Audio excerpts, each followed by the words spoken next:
Hello everyone, welcome to all of you. In last lecture we discussed about the minor, or in this lecture we will discuss about the rank of a matrix. So rank क्या होती है? अगर मेरे पास rank of a matrix A is the maximum order of a non-zero minor of A, यानी अगर मेरे पास कोई matrix है, उसके हम जो सब मैट्रिक्सेस बनाएंगे ना, तो जो डिटरमिनेंट चेक करेंगे वो किस ऑर्डर के लिए नॉन जीरो आ रहा है, और उन ऑर्डर में से सबसे बड़ा ऑर्डर लेंगे, वो जो होगा वो हमारी रैंक होगी। तो जैसे कि अगर मैं 3x3 की मैट्रिसेस ले रहा हूँ, उसकी 3x3 की मैट्रिक्स है, उसका डिटरमिनेंट 0 है, तो हम क्या करूँगा 2x2 की। अब सारी 2x2 की मैट्रिसेस चेक करूँगा, अगर एक भी नॉन जीरो आ गया डिटरमिनेंट 2x2 के लिए, तो हमारी मैट्रिक्स की रैंक क्या हो जाएगी 2। सो इस वे में समझते हैं कि if A is non zero matrix है, then rank of A, general rank को कैसे डिनोट करते हैं, रो ऑफ ए या और rank of A.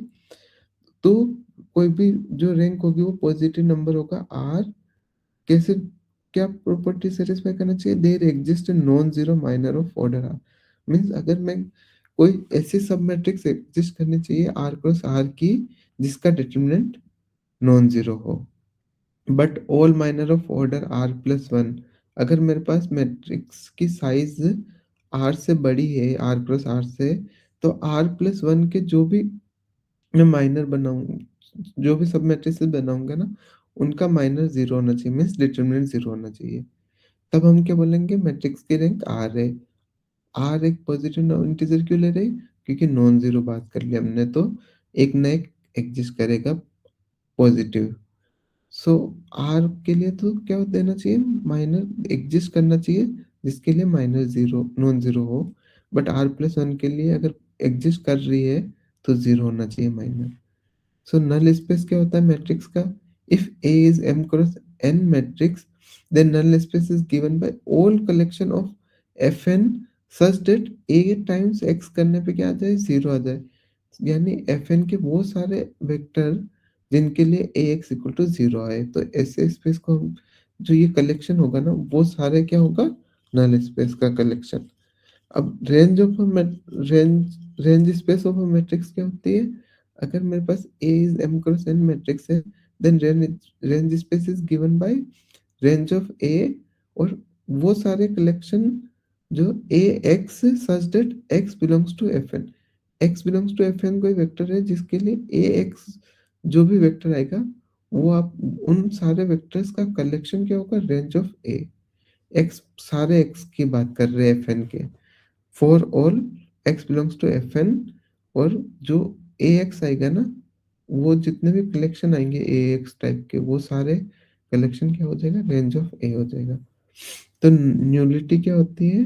न्यूलिटी is dimension of the null space. जो नल स्पेस है उसके डायमेंशन होता है। डायमेंशन क्या होता है?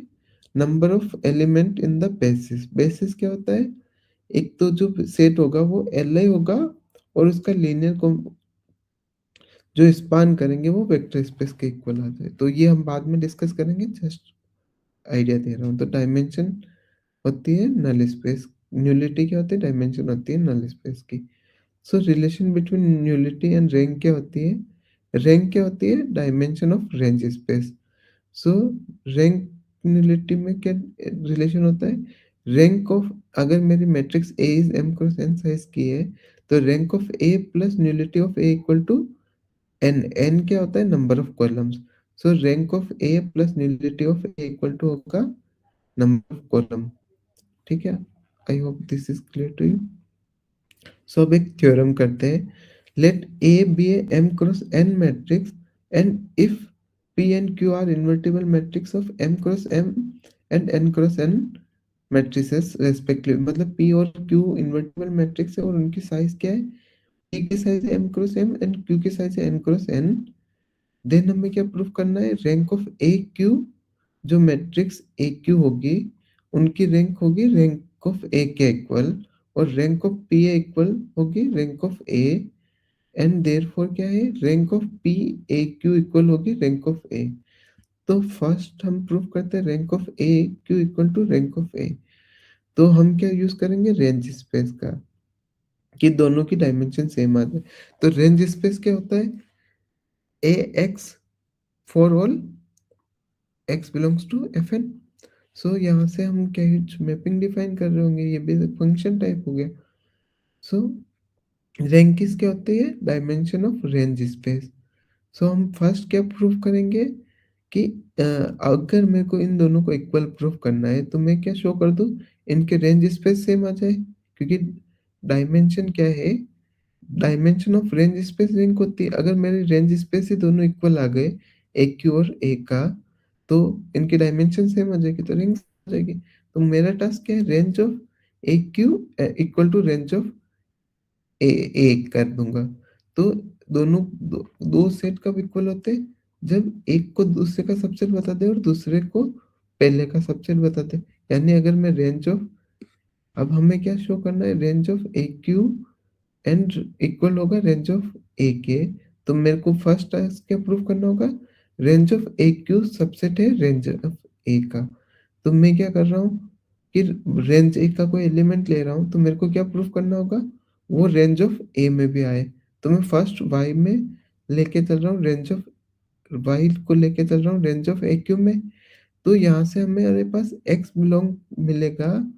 क्यों? क्योंकि वाई में अगर Y range of A Q में है, तो एक्स कोई ना कोई ऐसा होगा जिसके लिए Y equal to A Q X लिख सकते हैं। क्यों? क्योंकि यहाँ से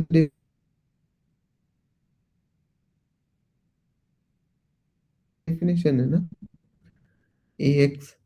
तो y मेरा अगर है तो मैं ए एक्स ए क्यू टाइम्स एक्स लिख सकता हूँ by definition of range space. अगर मेरे पास ये है, और क्योंकि मुझे पता है क्यू क्या है, इन्वर्टिबल है, तो क्यू ऑन टू होगा, इन्वर्टिबल है तो उसके लिए जेड ऐसा बिलोंग करेगा जिसके लिए क्या होगा? Z equal to Q X. तो मैं क्या दे रहा हूँ? जेड को क्यू एक्स, और यहाँ पे अगर मैं क्यू एक्स को जेड से रिप्लेस कर दूंगा तो Y equal to A Z आया, और ए जेड आ गया। तो ये वाई किस में चला गया? मेरा रेंज ऑफ ए में। तो अगर हम फर्स्ट क्या लेके चले? y को रेंज ऑफ ए क्यू में लेके चले, और y किस में चला गया? रेंज ऑफ ए में। तो रेंज ऑफ ए क्यू होगा, वो सबसेट होगा रेंज ऑफ ए का। आधा पार्ट हमारा कंप्लीट हो गया। हमें इक्वल प्रूफ करना है, तो अब हम क्या करेंगे? रेंज ऑफ ए को सबसेट प्रूफ करेंगे रेंज ऑफ ए क्यू का। तो हम क्या लेके चल रहे हैं? y belongs to range of A. तो यहाँ पे z कोई ऐसा मिलना चाहिए हमें जिसके लिए y equal to A Z हो जाए। और क्योंकि q इज इन्वर्टिबल है, तो हमारे पास q इनवर्स भी इन्वर्टिबल होगा। तो q इनवर्स के लिए क्या सेटिस्फाई करना है? और q कहाँ से कहाँ पे है? fn टू fn है। तो हर z के लिए कुछ ना कुछ मुझे पूरी इमेज मिलनी चाहिए ना। तो Q X equal to Q inverse Z हो जाएगा। तो यहाँ पे y equal to A Z है, तो z क्या हो गया मेरा? Q X. तो यहाँ से क्या किया? y equal to A Q X. तो ये क्या हो गया मेरा? y किस में आ गया? रेंज ऑफ ए क्यू में। हम y को रेंज ऑफ ए में लेके चले और रेंज ऑफ ए क्यू में आ गया। तो मेरा क्या हो गया? रेंज ऑफ ए सबसेट हो गया रेंज ऑफ ए क्यू का। यहाँ से range of A Q subset है रेंज ए का, और यहाँ से हो गया रेंज ऑफ ए सबसेट है रेंज ऑफ ए क्यू का। तो ये दोनों कंडीशन को मिला के क्या होगा? मेरा range of A Q equal होगा रेंज ऑफ ए। अब अगर मेरा कोई दो स्पेस सेम है तो उनकी डायमेंशन भी सेम होगी। तो और डायमेंशन ऑफ रेंज क्या होती है? रैंक। तो rank of A Q equal हो जाएगा rank of A. I hope this is clear to you. अब नाउ हमारा टास्क है rank P A equal to rank of A होगा। तो हम क्या करते हैं? इसमें हम नल स्पेस को यूज करेंगे। इफ एक्स बिलोंग्स टू, अगर मुझे rank of P A equal to rank of A proof करना है, अगर मैं नल स्पेस से चल रहा हूँ, तो मेरे को क्या शो करना पड़ेगा? Null space of P A, null of P A equal to null of A. तो दोनों अगर इक्वल प्रूफ करना है तो फिर से हम सबसेट वाली कंडीशन लेके चलेंगे। तो अगर मैं X belongs to null of P A ले रहा हूँ, तो मुझे शो करना होगा एक्स किस में आ जाए? नल ऑफ ए में। तो अगर नल इसमें बिलोंग कर रहा है तो क्या होगा? P X equal to zero होगा। यहाँ से डेफिनेशन से नल स्पेस की,